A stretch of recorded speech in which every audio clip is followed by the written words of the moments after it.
It is. You should go down there. Take a week off. That'd be a great week to get away. What's the other game?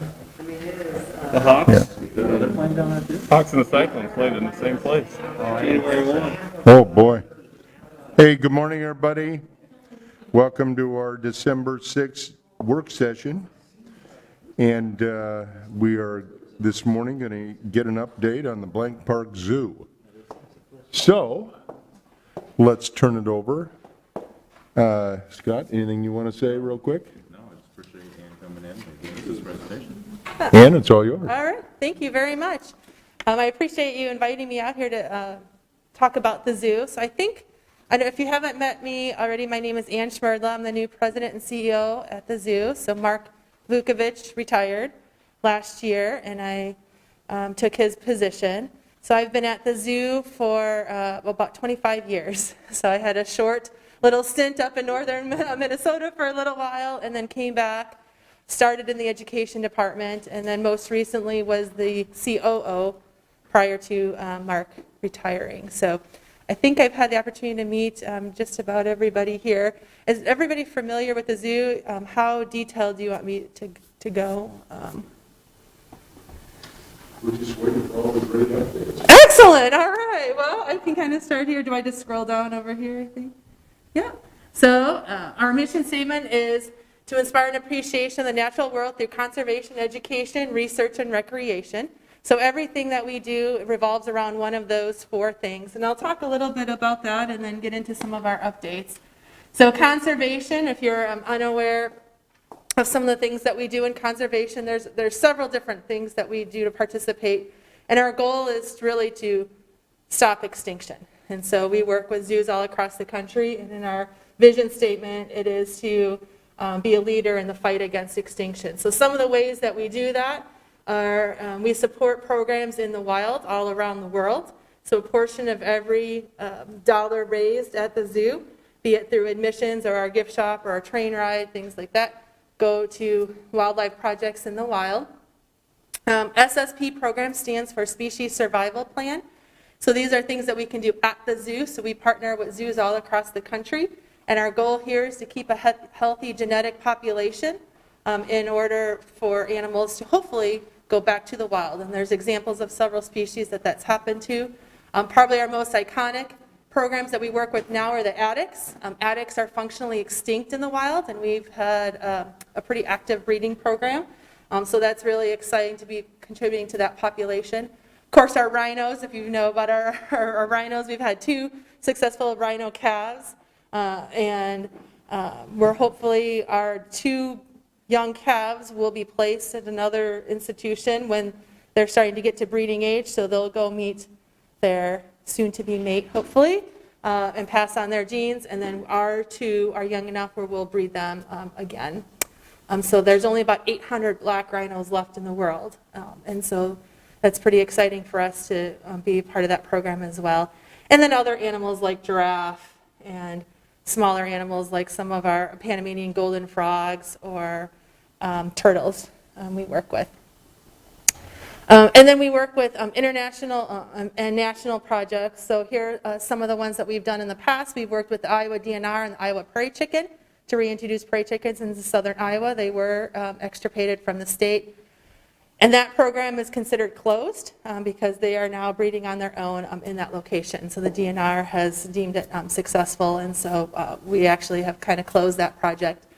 Giraffe Conservation Foundation, we are one of the members that helped get that program started. Of course, the International Rhino Foundation, and then locally our Plant Grow Fly program, our campaign to encourage people to use other methods versus lead for hunting. Our turtle bill, which we worked with the Iowa Rescue, or Animal Rescue League, Iowa Rivers Revival, as well as a few other organizations to pass a hunting season for turtles at the state level. And then one of our newest projects is Stomp the Straw, which is encouraging people to eliminate single-use plastics. So using reusable bags and don't use straws, etc. And if you have any questions, please stop me and I can stop. So in our education program, the second part of our mission is really to create programs that are create lifelong learning opportunities for people in the community and throughout the region and state. So we offer programs starting at 6 months old all the way through lifelong learning opportunities. So one of our, couple of our most popular programs are early childhood programs. And so these are young children, 6 months up to 4 years old, that participate with an adult. So it could be mom, it could be dad, it could be grandma and grandpa, it could be a nanny or a favorite aunt, as long as they have an adult with them. And then our goal here is to create programs for a diverse audience. So we partner with other organizations across the city, such as Every Step, to work on programs with refugee populations or in the kids in the schools that are considered underserved. So one of the other things we do is our after-school programs. And so we work with different schools in that entity as well. Research is our third, kind of our third part of our mission. And so we do a lot of research at the zoo that's mostly revolved around animal welfare and looking at how we can improve the life of the animals that we have, and then what can we learn from those animals.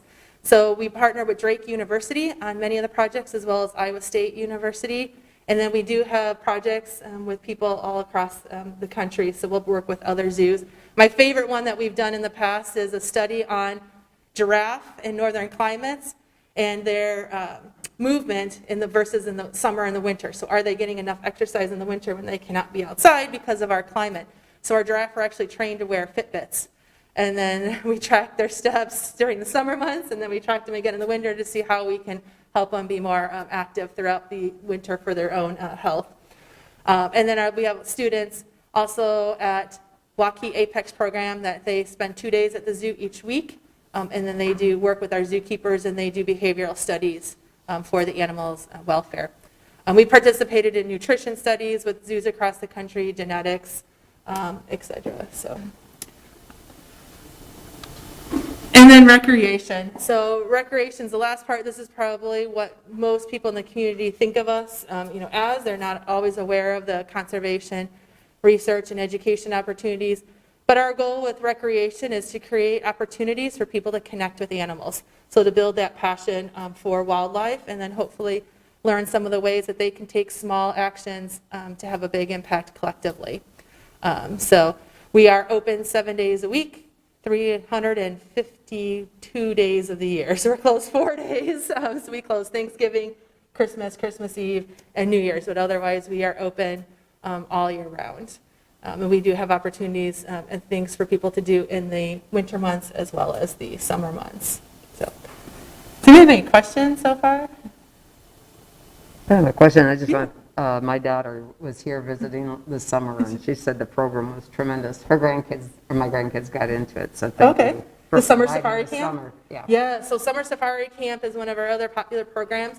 This is essentially a daycare. Right. And so the camp itself is from 9 to 4, and then we offer before and after care for parents that work. And so our camp was filled this summer, and we had over 1,000 kids that came over a 10-week period. And we're only really limited on space. So we can only allow as many kids as we can if there was inclement weather where we can get them indoors. But they're pretty much outside the whole time that they're there. So we did something a little bit different this year. Usually in the past we'd have our classes and our counselors would do all the education programs. This year we were able to work with the AmeriCorps program and had an AmeriCorps educator there, and we set up a STEM classroom. So each of the kids, the classes for the camp rotated through that STEM classroom each day and did STEM activities in addition to just the other things that they did around the zoo. So it was really exciting to kind of see that happening. This coming year, we're hoping to add an art classroom. So they'll have an art classroom that they'll go to every single day, and then the STEM activity every single day. And then, of course, tours around the zoo and animal activities. So a couple of quick facts. So Association of Zoos and Aquariums, that's AZA. Only about 10% of the zoos in the country are AZA accredited. So it's a pretty high distinction to earn that designation. And we are AZA accredited. We're the only zoo in the state. The River Museum in Dubuque is also accredited. They're the only aquarium in the state that is accredited. So there's about 250 zoos across the country that receive that designation. We go through accreditation every 5 years, and so our next cycle is actually 2024, when we'll go through it. And it'll be about a year to year and a half long process for us to accomplish that accreditation.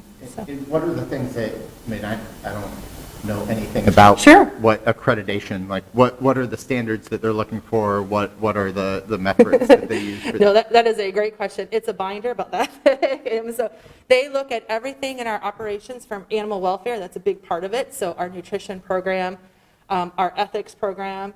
So for example, there are some of your roadside zoos will have baby animals and then euthanize the adults. So we don't feel like that's ethical. So participating in the SSP programs, our conservation programs, education, and then they also look at our budgeting to make sure that we are sustainable.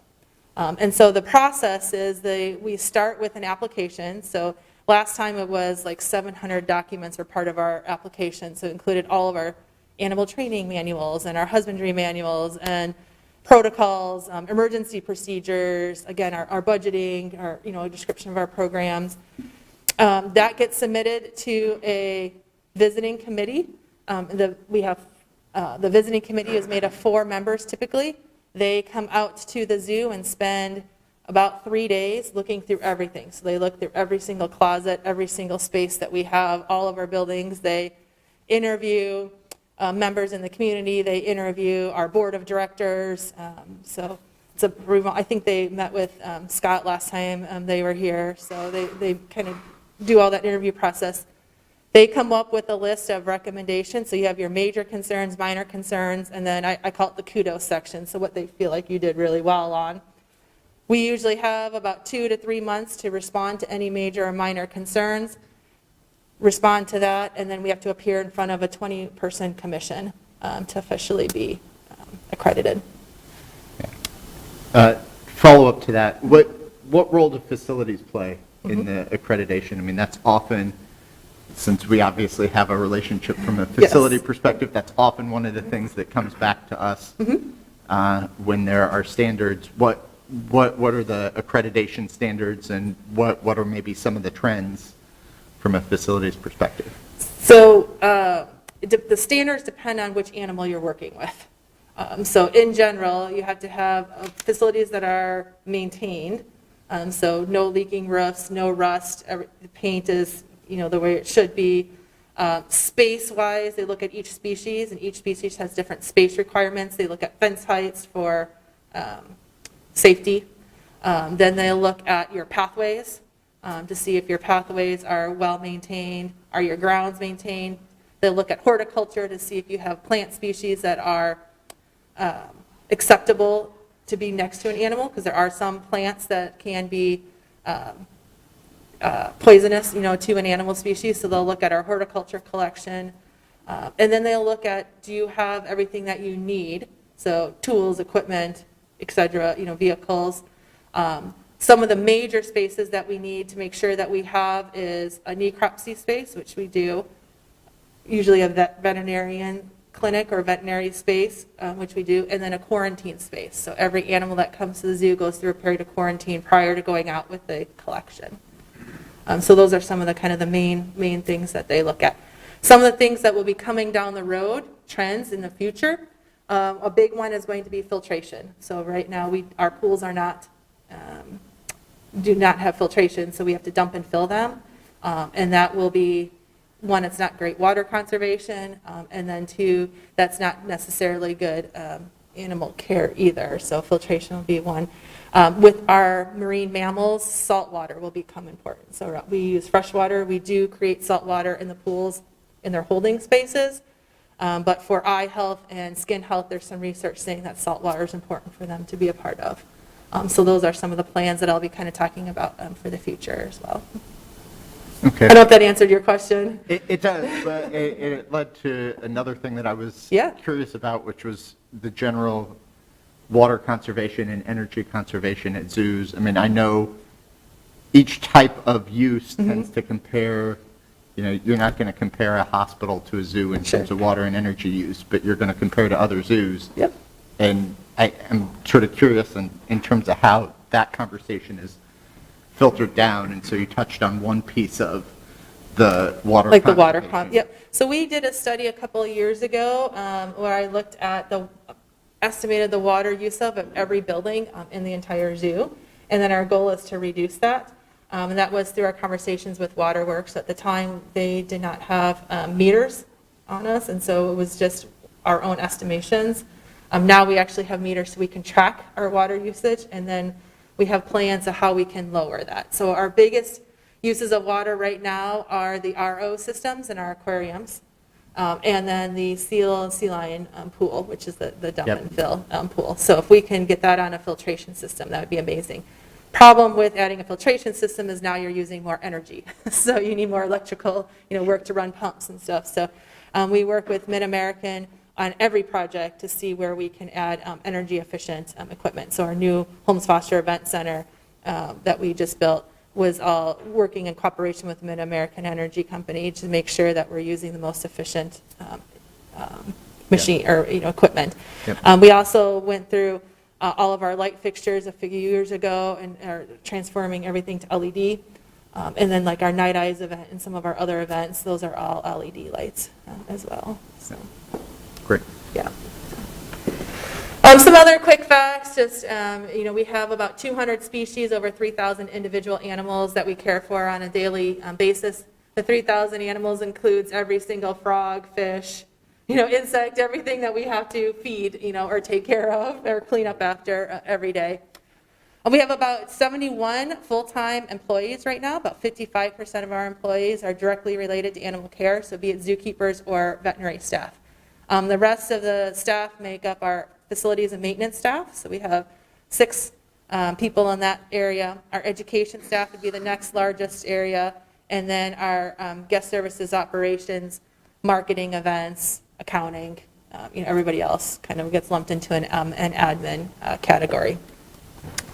As of November 1, we have 10,545 member households for our membership, and so our goal this year, we just sold almost 700 memberships renewals in the month of November so far. Our goal is to reach the 12,000 member household mark.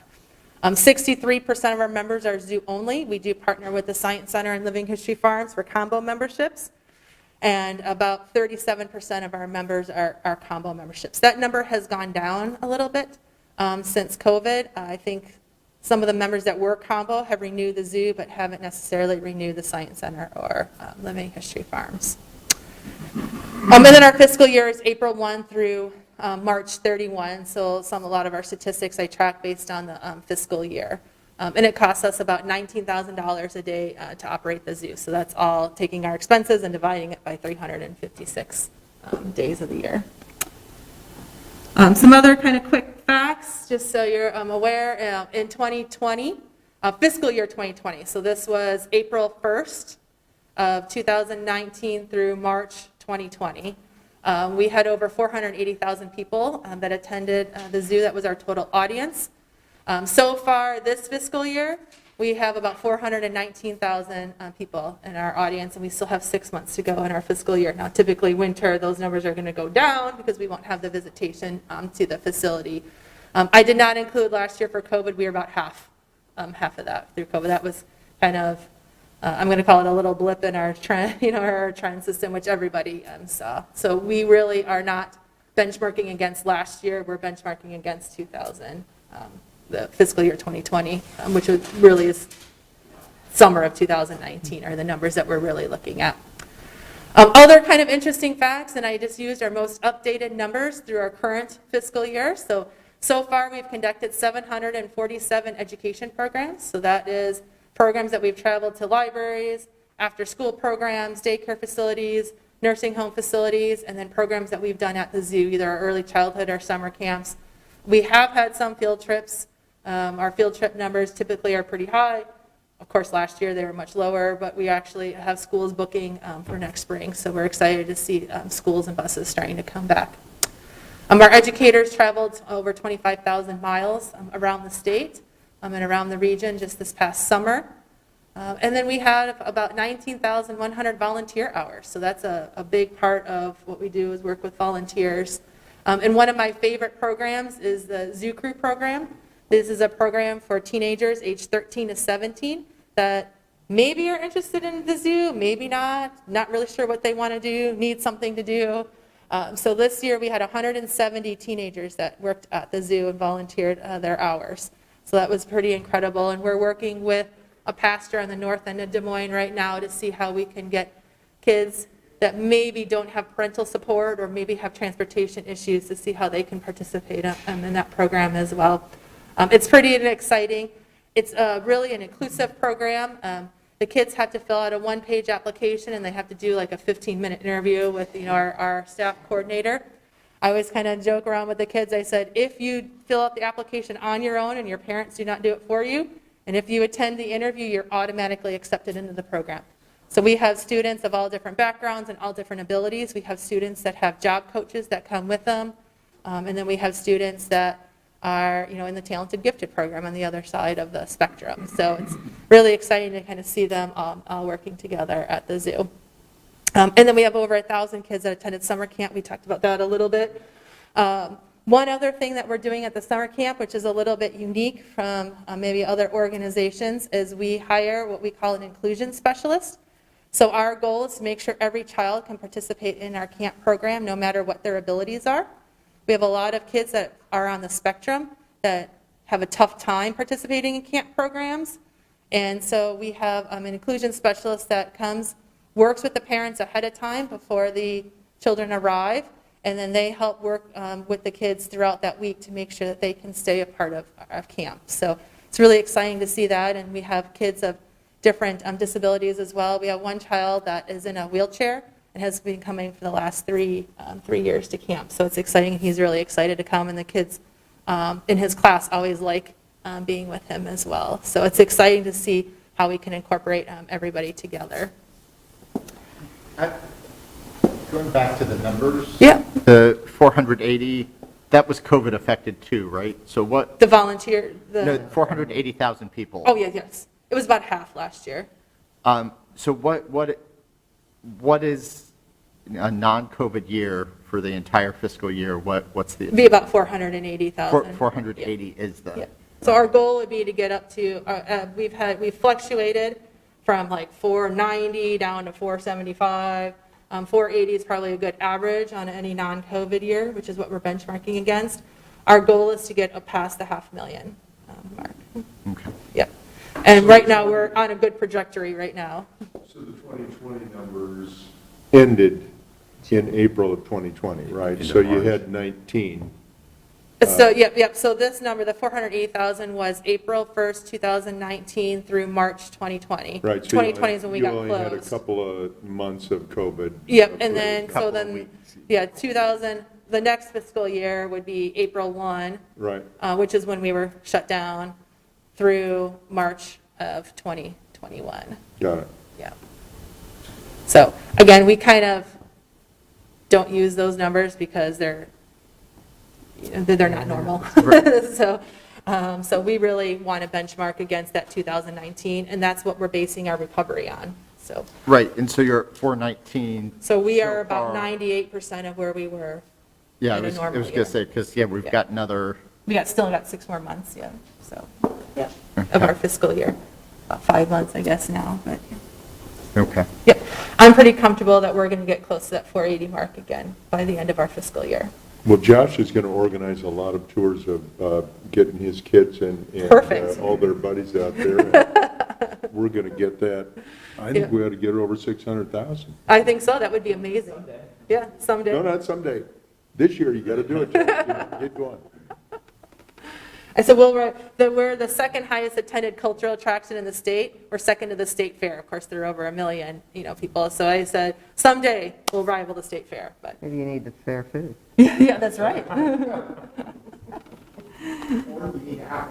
yeah, which is one of my favorite things at the fair, honestly.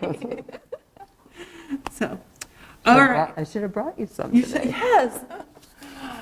So just a quick update on our zoo income. And so this kind of lets you know where we get our income from. This is our current budget that we're in right now. So we budgeted about $6.4 million. An average year, would be about $7.3 million. We budgeted less this year because we weren't sure about the recovery period. So we wanted to be conservative. I will tell you that this budget is, we've blown it away. We'll be even by the end of the year. So we actually have a surplus right now. So our admissions is our largest category where we get our income, and then with admissions follows other operations. So our gift shop and retail is one of our big items. Train rides, so the rides is about 5% of our budget. Our train, for example, very important to our facility. We have about $225,000 a year in revenue just on the train. So everybody likes to ride the train. Feeding stations would be like our giraffe feeding, our Kids Kingdom area, which is the farm area. We do have a parakeet aviary, so that's what's included in that category. On the feeding, last year I was gifted a certificate that paid for the feeding of a giraffe for a year or something. I think it was a year, and I think they displayed the name. Sure, were you like an adopt parent? Yes, I was. That's what I was. I adopted a giraffe. Oh, perfect. So that was fun. Thank you. Yeah, that is really fun. We have adopt parents. That's part of our contributions line item. And so you can see contributions about 12%. So that would be any donations that we get from the public, any grants, our adopt program, sponsorship dollars, et cetera, go into that contributions line item. And I mention it because it is gift giving time. And yes, if you're looking for a gift, what better gift than to adopt a giraph? Exactly. I don't know. Or you can adopt an eagle or a cassowary. Whatever it was. Mine was a giraffe. Yeah, that is a great, thank you very much for that, because we are doing, this is our big push in the year, so this is our year-end appeal, just like every other nonprofit, and so we are in fundraising mode right now. We are in gift time, so gift memberships is another thing that we do. We created a special page on our website for gift giving ideas, so you can give the zoo. We are offering admissions tickets, giraffe feeding experiences if you actually want to come out and feed the giraffe or ride the train. Those are great stocking stuffers. If you don't want to do the membership program. And then we tried something new this year. We have a kiosk at Merle Hay Mall, right outside of Target, right by their toy section over there. And so we have a QR code that people can scan that takes you to that webpage with unique gift ideas. And then we are staffing it during busy times as well. So the first day that we staffed it was Black Friday, so we can talk to people, answer questions, interact with everyone, and then hopefully reach a little bit of a different audience on the north side. So. Of course, some of us are old enough. Remember when we collected dimes for the zoo with Bill Riley, when the zoo was just first getting started? Yeah. I don't think too many people remember that, but I think kids were encouraged to save their dimes. Yes, they put them in. Yeah. We do have classrooms that adopt animals too, so a lot of kids will recycle cans or do little fundraisers so that they can adopt an animal as a classroom, and then they get a little picture, and we kind of provide them information. So it's it's a really fun thing, and they get their name up next to the animal species. So let's see, other things. Special events is about 11% of our revenue, so that's our Zoo Brew, our Night Eyes, and then new this past year, which we'll be returning, is our Wild Lights Festival. So that's another source of revenue for us. And then memberships, of course, membership sales is a big part of our revenue. So membership sales, this would be an example. Our budget this year was $962,000. We'll be over the $1 million mark in membership sales this year. So we typically are over the $1 million mark. Again, budgeted low because we weren't sure of recovery, just to be on the kind of conservative side. But so far it's looking really good. Any questions about the revenue? The endowment, is that a pretty constant number on the endowment? Yes. Yep. So we have an agreement with our endowment that we can take up to 5% Okay. Of the revenues from the endowment. So we do it on a quarterly basis. Our goal there would be to not use the endowment for operations in the future, and then use those endowment dollars to help jumpstart capital projects. You said the typical budget, I mean, this is a conservative one, Yep. but on income, you're looking at 7.3, 7.4 Yes. a year. And then I assume your endowment has been healthy this year, like many other Yes. institutions? We just crossed the $10 million mark. So it's managed, we work with Iron Horse Management and then the Des Moines Community Foundation. And so it just crossed over that $10 million dollar mark over the summer months. Yeah, and returns were Yes. particularly good. Yes. Yeah. Yep. So, our board, we meet monthly on the we have a special endowment corporation, and they have an investment committee. They meet monthly to review those investments, to make sure we're getting the returns, and then make sure we're meeting all of the benchmarks on our returns. Yep. So, and we have a pretty lengthy evaluation of the manager, which is Iron Horse. So, yep. And then the government support there, that's the hotel motel taxes through Bravo, both through the city of Des Moines, which we greatly appreciate, and then the other metro cities.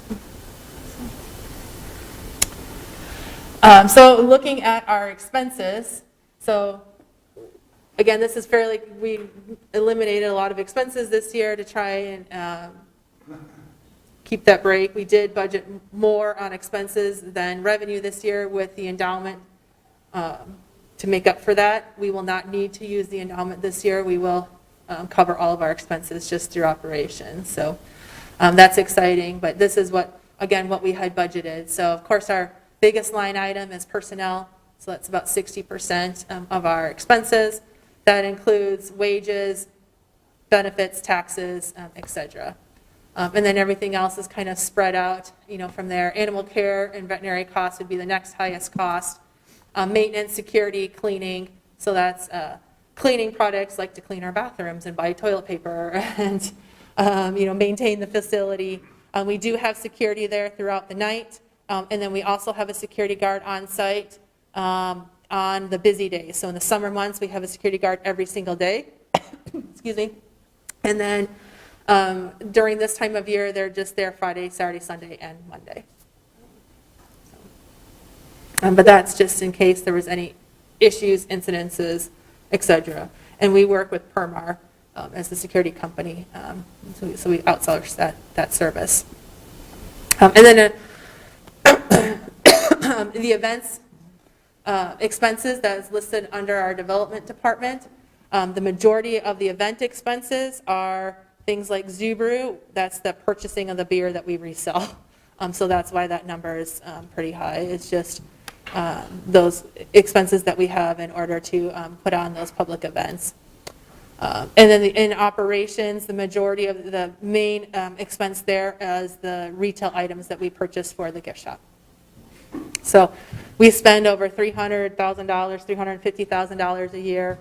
It's about $300,000 a year in the gift shop merchandise, but we make over $700,000 a year in revenue. So. If you want some water. Oh, thank you. Yes. Any questions about expenses or income? All right, moving on to some of the updates. If you haven't seen them, and I invite all of you, if you would like to come out for a tour on the summary page of the zoo, I do have my contact information over there. Please come on out. I would love to have you and your family, or just you, come out and we can do a tour of the grounds and kind of show you what's happening around the zoo. But our Holmes Foster Event Center is one of our new projects that opened last year. We opened it in February. This was one that we had started pre-COVID. Then we were shut down and decided we had to make a decision. Do we continue construction or not? We decided to continue construction because we already had the funds raised for it. It was delayed a little bit with work crews and et cetera, but we did officially open it in February of this year. We used it a little bit throughout the winter last year and then kind of really got our events going this year. We can seat about 350 people for sit-down dinner, or over about 700 people for theater style or cocktail time. So really is a very nice facility. One of the other nice things about it is it's heated and air conditioned, where before we had the Zuplex tent that was not heated and air conditioned, and it did not have bathrooms. One of the other things people really enjoy are the nice new bathrooms there. So we have a family restroom, and then we have a men's and women's restrooms, and we have the ability to have those restrooms open every day. And just lock the building if there's no event going on. So the general public can have that as another facility as well. The WT and NM Doll Trust Sensory Garden. So this is part of our inclusion program. And so we started our inclusion program, oh gosh, probably about 7 years ago. And we worked with a organization called Culture City. And they work with attractions, all around the country. Most of them started in like stadiums. And then they started working with zoos as well. So they really focus on how you can be a welcoming facility for individuals with sensory needs. So if you think about the zoo, there's a lot of stimulation from your sights, your smells, your sounds, not only from the animals, but from people. And so they walked around the grounds with us. We identified noise areas. We identified quiet spaces, how we can provide that quiet space if somebody needs to kind of get away from the zoo. And so we have this down sitting in the ravine area, and so it's exciting to be able to open this space up and have people use it. The other project was the Blumenthal watering hole. So this was in our Africa area, right next to our rhinos. This used to be ostrich. Going back to our animal welfare, it was not in our research and in our observations, we felt like it was not great welfare for the ostrich in that space. So those ostriches were moved out, and then we had an empty space that we were able to remodel and choose a species that was a little bit more appropriate. And so red river hogs were selected. These are an SSP program, so we are hoping to breed them. If you've ever seen little baby red river hogs, they're super cute, but they're very cute. One of the things that we did, because this is a hog species, even though our individuals were born in the United States, they came from San Diego Zoo, but we had to be careful with Iowa's hog industry, and so we did work with Iowa pork producers ahead of time to go through biosecurity, make sure that everything was, that they were comfortable with us bringing in this species. So it worked out really well. We had a couple people from their main office come here and talk with our veterinarian and tour the space, and then their welfare committee has since also come out just to kind of tour the space as well. What would be their concern? Bringing in a disease. This species is from Africa, so if there was any like a swine disease that they would bring in and potentially infect any of the farms that we have here. All right, but these didn't come from there, they came from They San came from Diego. San Diego, but I think thinking about messaging to the public, not everybody knows that. They just hear hog, and they hear African hog, and so to try and alleviate and do education up front, Okay. we worked with them.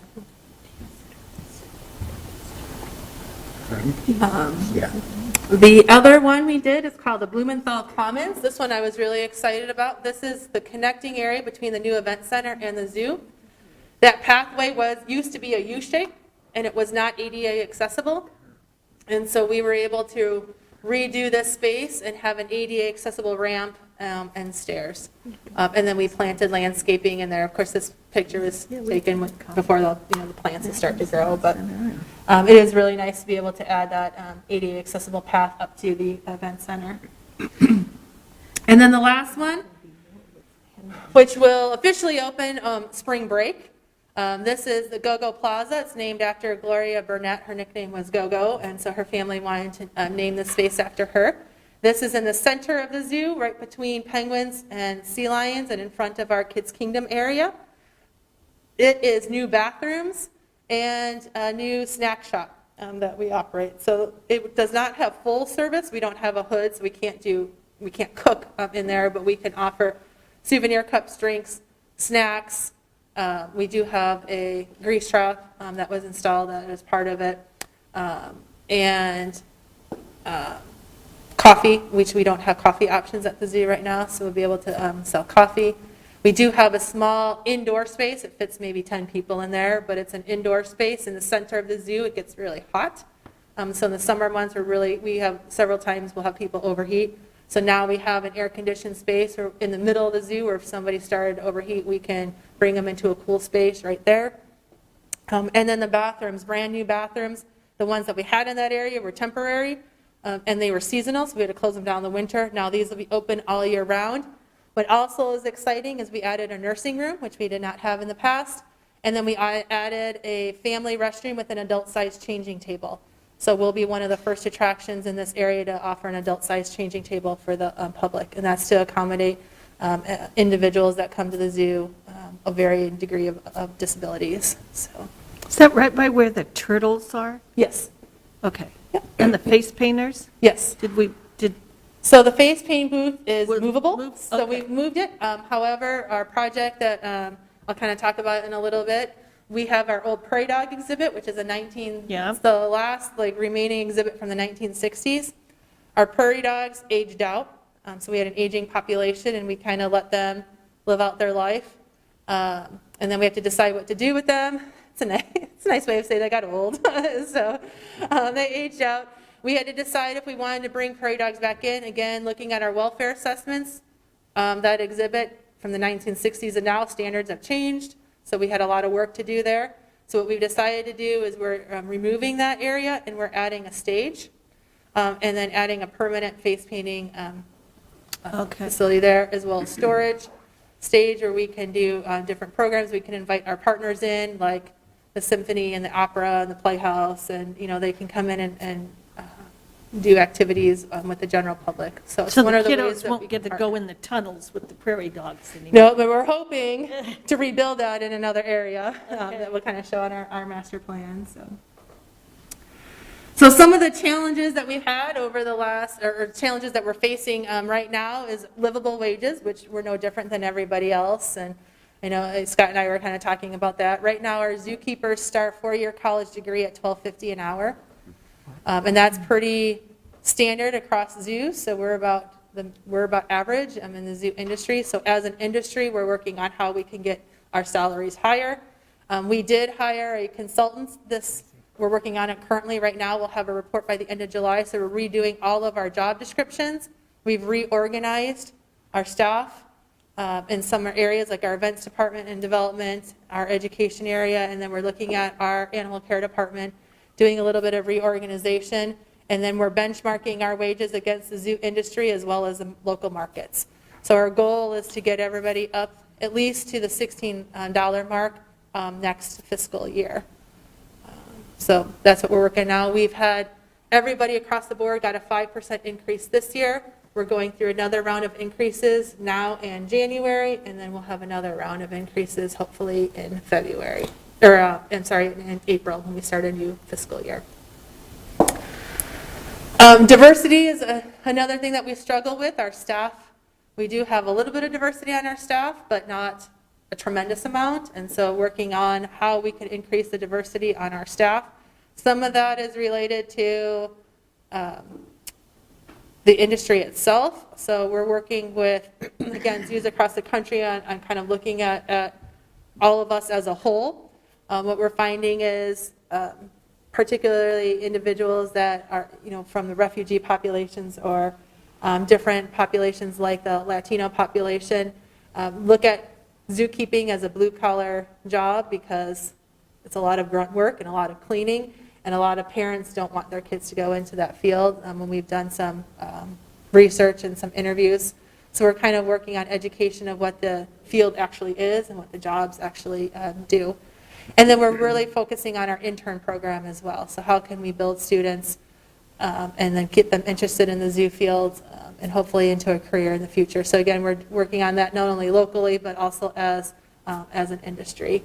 And then our other part of diversity is our board of directors. We do not have a lot of diversity on our board of directors. So we intentionally have 5 positions that we've held open. And we're just now starting, our annual meeting was in July. That's typically when we'd have new board members start. That's when terms ended for others. We did not fill those positions, and we're starting to fill them in January. So with diversity in mind. Fundraising is always going to be a challenge. I think it's a challenge, no matter what nonprofit you're a part of. So it's always looking at how do we excite and engage that next generation of funders. And so those are some of the things that we're looking at now. Fort Des Moines, we're working with the city. Carl and Joe are our representatives, and looking at our master plan and what do we do in that space. And it's just a process. They have new leadership that we're working with, so we're working through that process now. Our asphalt pathways, going back to facilities, our pathways are due for some remodeling, where they definitely need to be redone in most areas of the zoo. Looking at tripping hazards, we can patch it as best as we can so that we don't have tripping hazards, but next year we'll be redoing all of the pathways. That's one of our major projects for next year. Parking is another one. Our parking lot is small. Any given day we go up into our gravel lot. So this will kind of lead into our master plan in a little bit. And then just continuing to work with the golf course borders in our master plan to make sure that we kind of have those agreements in place for the long term. So what's next? Here's what we have going on. So our strategic plan, we actually started our strategic plan in January of 2020. We had one meeting and then we got closed down. So our strategic planning committee, mostly made up of our board members, we decided, do we postpone strategic plan or do we continue it? We decided to continue it, but make it longer, a longer process.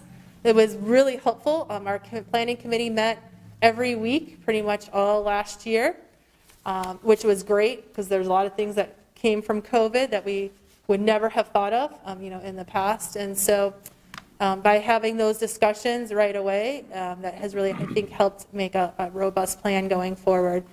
So we have 4 primary objectives for our strategic plan, and this is a long-term plan. So leverage our leadership. This really deals with our education mission and our conservation mission. So looking at how we can be leaders in that area. Magnifying the experience, we want to look at every individual that comes to the zoo and how do we customize that experience for them. Everybody is going to look at things differently and be excited about something that's different. So how do we provide experiences for each individual that comes to the zoo? That also involves a lot of our diversity initiatives as well. Activate the broader community. This is really strategies around our funding and our income, kind of that pie chart of our income is looking at where we are diversifying our income so that we can be sustainable well into the future. And then expanding the impact. This really goes along with expanding not only our programs but also the facility itself. And so really our master plan. All 4 of those primary themes, we have storytelling, diversity, and animal welfare interwoven into each of those 4 things because those are really kind of the core of what we're looking at. So in our master plan, and I tried to blow it up as best as I can. So this really is our master plan. So the project that we're looking at and potentially starting a fundraising campaign next year, it'll be about a $8 million fundraiser as of now. We're still working on it with the architects. But the North American Loop. So our Eagles was meant to be a temporary exhibit 15 years ago. Again, when you're assessing animal welfare, we feel like that's not great welfare, needs to be rebuilt.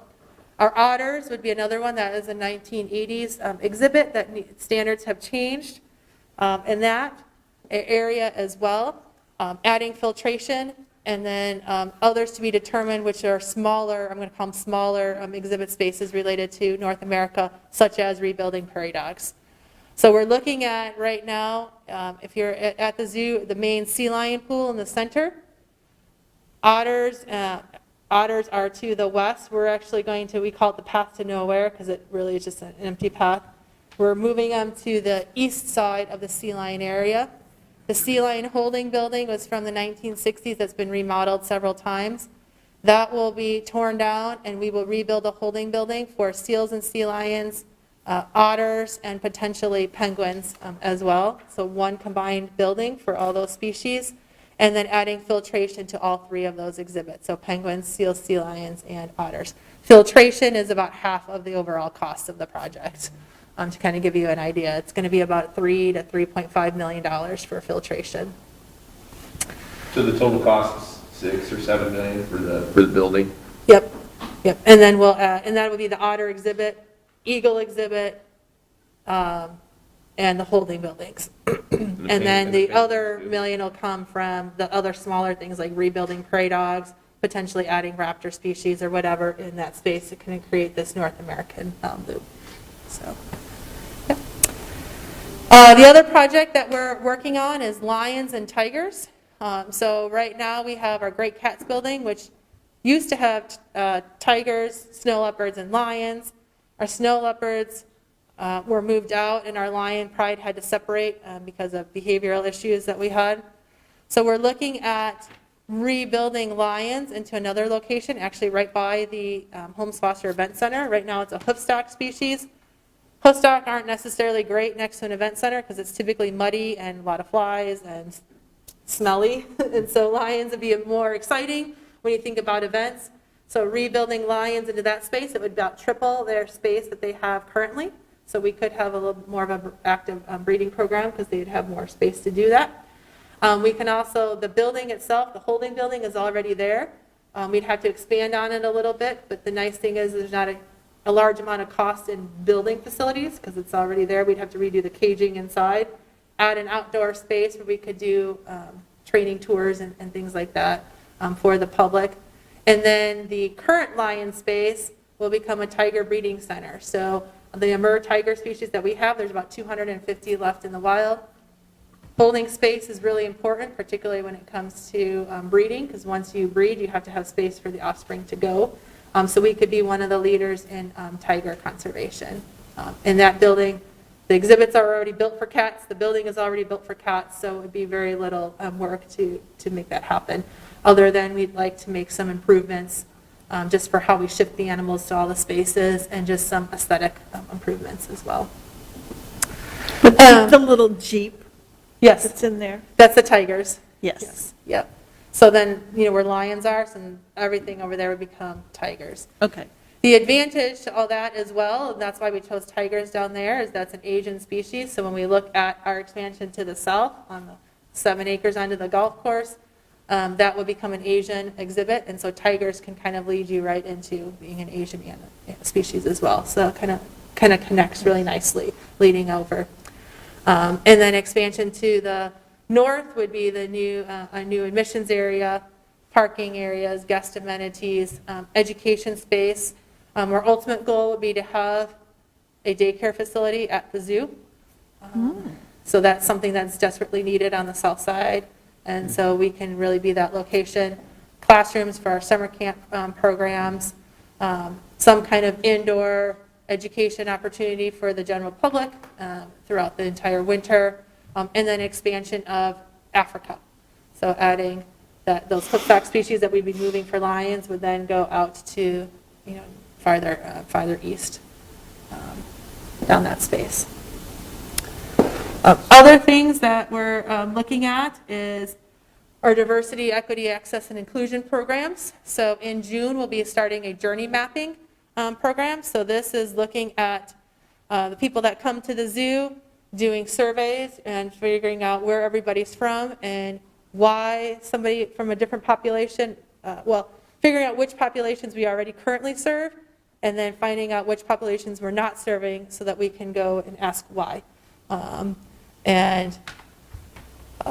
That'll be a long, kind of a long process. So it'll start in June, and then we'll get results, make our improvements, get results again, and it'll be kind of an ongoing project to make sure that we're welcoming all audiences to the zoo. Accessibility improvements, I talked about some of them already in Go-Go Plaza, the Blumenthal Commons, pathway up to the event center. We're now looking at all the restrooms in the zoo and how we can improve all of our restroom facilities throughout the zoo. Staff training, so this really goes along with our diversity, equity, access, inclusion, is how as a staff can we be welcoming to individuals and how can we accommodate everybody that comes to the zoo for their experience. We do some of the training in particular inclusion program with individuals with sensory needs. So we work with Culture City every year, and 100% of our staff go through training already with that, but how do we expand that training program? And then working with our partnerships and relationships. So we already partner with Every Step. We're partnering with a pastor up, on the north side of Des Moines that we're talking with now. We work with Oak Ridge and other organizations throughout Des Moines. And then we also participated in a diversity training program with other Bravo organizations. And so really that conversation is all of the cultural and arts and culture organizations, how can we have a collective impact and what can we do in the realm of diversity. So, other things that are coming back is Wild Lights. Did anybody go to Wild Lights last year? Yeah. Yep, so that is coming back this year. We're really excited about it. We have a 3-year contract, so this will be our second year within that contract. And then we'll have first right of refusal to extend that contract. And as of right now, we're planning on extending it for the foreseeable future. So this is really exciting because the event that's coming this year is going to be different than last year. So we did ask to keep a few of the displays, but the majority, about 75% of the displays will be all new. So it'll be a different experience when people come. And then now that we're kind of getting out of, hopefully, out of some of the COVID, we'll be adding some entertainment options, which we did not do last year because we didn't want to gather people, and looking at some different food options, actually state fair food options. So we're looking at food trucks, to come in. And then we're also partnering with the Asian Alliance in Des Moines to look at what they can do for either education materials and food options as well for their members. So, And pretty could you exciting. give the council just a quick snapshot of how many people you anticipated attending and then the actual numbers? Just Sure. Yeah. Yeah, so we anticipated, it was our first year doing it last year. Of course, we were still in COVID. It's a completely outdoor event, which is why we chose to do it. We thought, our goal was 20,000 people across 2 months. So it's open Wednesday, Thursday, Friday, Saturday, Sunday nights. Every night, it's about 43 nights that the event runs. So we thought, okay, 20,000 is a good estimate. We limited tickets to 1,800 per night so that people can space themselves out throughout when they're out in the event. Last year we had just about 42,000 people attend. So that was really double exciting. viewers. So we sold out, the month of May, we sold out all of our nights. So that was really exciting. This year, we'll be upping that capacity. We are still going to have capacity, and that's really driven because of guest experience. You don't want 10,000 people there because that creates parking issues, creates lines. It's not a good guest experience. Gets people too close together. We still want people to be able to space out. So we are increasing our cap for each night, but we still will have a cap each night. And so we're hoping our goal this year will be 50,000 people to attend. So, and I think we'll hit it pretty easily. We have dinosaurs as some of our light displays this year, so I think just advertising dinosaurs will bring all the families out. So. And then other events that we're continuing next year. So Dream Night is the event that we do for children with disabilities and terminal illnesses.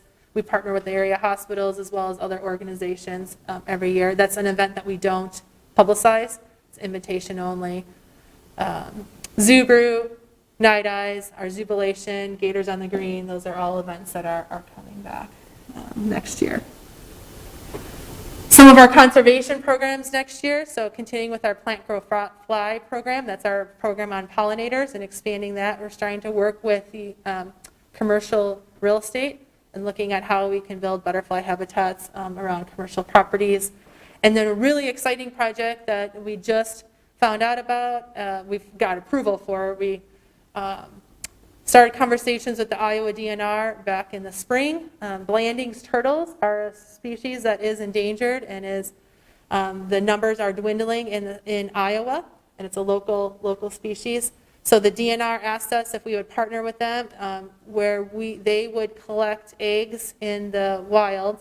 We would incubate and head start the animals, so we would raise them to a certain size so they're not as susceptible to disease and predation. And then those animals would be re-released in their nesting areas. So this is a project that is happening in other states. And so the DNR wrote a grant with us as a partner and in partnership with the Illinois DNR and a nature center out in Illinois. So really exciting local project that we can be a part of. Our education programs are continuing with our after-school programs. Summer camp next year, and then hopefully field trips will be coming back in the spring, and we already have some that are starting to book. So we're excited to see buses coming back out again. So Any other questions? It's a lot of information. And the zoo has its own mayor, is that correct? Oh, yeah, so on our summary sheet, I put his picture on there for you, Carl. So last year during COVID, our goal was to really reach out to our community and see what our community needed. And one of the things that people said is they needed joy and fun, particularly all the stresses with COVID. And then we also had a pretty contentious presidential election, so people were kind of stressed about that. So we decided to bring a little bit of fun to it, and so we had our own mayoral election at the zoo. And so Barnaby, our tortoise, he is the only animal that has been at the zoo since 1966 when we opened. So he's between 80 and 90 years old. Hopefully he'll live to be 150 years old, if not more. So he is the mayor of the zoo, and he is fabulous. So when you come out for a tour, I will introduce you to him because he is pretty incredible. He's 500 pounds. And he's like a giant Labrador. He kind of follows you around, and he likes to be scratched on his neck. So, also we had two other pretty iconic babies at the zoo. Raza, our giraffe baby, was born in January, and he is doing really well right now. So he's 11 months old, thriving, eating on his own, being a rambunctious toddler. So that's exciting to see him thrive. And then Mira, our baby harbor seal, was also born in August. And she is also doing quite well. So she just learned how to eat fish by herself. So that was a huge milestone for her. So, Did that yep. a couple years ago, but I'm going to But Oh, I was going to ask about when you talked about the expansion plans, I didn't hear timeline or cost associated with either of those things. Sure. I mean, I assume it's preliminary, but. yep, it's all preliminary right now. So the filtration system, the improvements to the inside of the zoo, that'll be about $8 million. Yeah, the part that you're doing, but. Yep, I so mean- south and north. Right. So north, the timeline's really going to be, it's really going to fall onto the federal process that we have to follow because it is a state, or it's not a state, it's a historic property. And so there is a little bit of a timeline there. We're looking at hopefully construction in 4 years, hopefully. So if we could do the project internally, build up excitement and start, while that project's being built, we can start plans for the other side. So ideally, we would start construction in 4 years. That's a pretty tight timeline. That's probably a little optimistic and ambitious, but we'll continue to try. And then the south side would be next, and that's going to depend on, we're working with Scott on kind of the timeline of the golf course property there. The expansion to the north, we're looking at probably 20 to 25 million. Expansion to the south would probably be about the same. Is the south part of the trade-off between, wasn't the school, the golf course? Yes. Yep. Yeah, there's a master plan that was Yep. developed between the schools, the golf course, and the zoo that was done 4 years ago, maybe, or Yeah. Yeah, it was when I longer. was still in school board. Yeah. Yep. Yep. So, The challenging part is to the north with those two buildings, those The three federal- buildings right The there. federal building. yeah. As we go through the process with SHPO, it's been more than challenging. We had a verbal agreement with the last director that those would be removed, but the current director has made us start the process all over again. So that is the challenge that we're going through with those three existing buildings. And you really can't do anything until those are taken care of for the new entrance.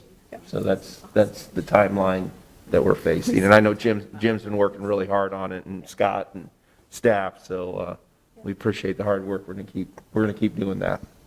Yeah, it's a process, but It is. it is, and new leadership changed, and so like Joe said, just starting over again is a little bit frustrating, but we'll keep going. I mean, I think we just have to step through it.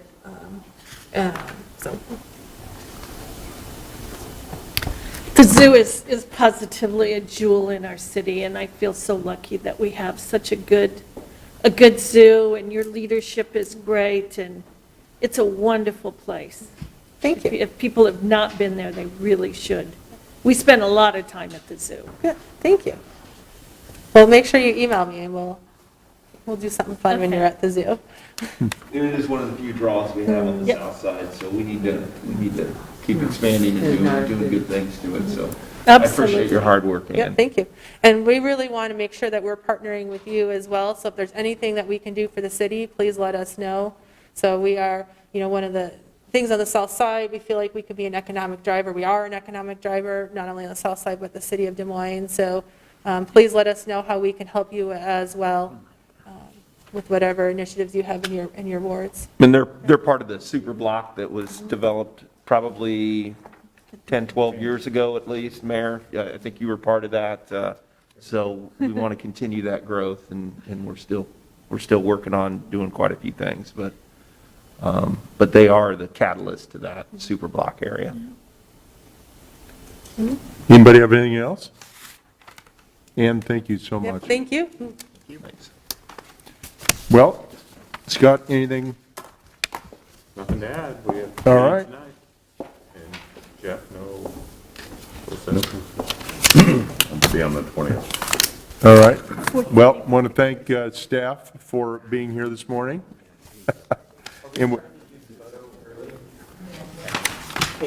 Mail around about that. Is that right, Kay? 4:30, she said in the email. 4:30. Okay. So I don't know if I can make it by 4:30. Yes, so we actually toured the space, so we worked with the real. Well, I mean, if we're not going to do the photo, let's decide that now, so a bunch of us don't show up at 4:30 when we can't do it. If you're not available this time, you can be here on the 20th, if that would work better. 20th would be better for me, I think, so. Okay, show up the 20th. I know your day job is really, All right, so no photo today, just our 5 o'clock meeting? All right, plan on the 20th, please. okay.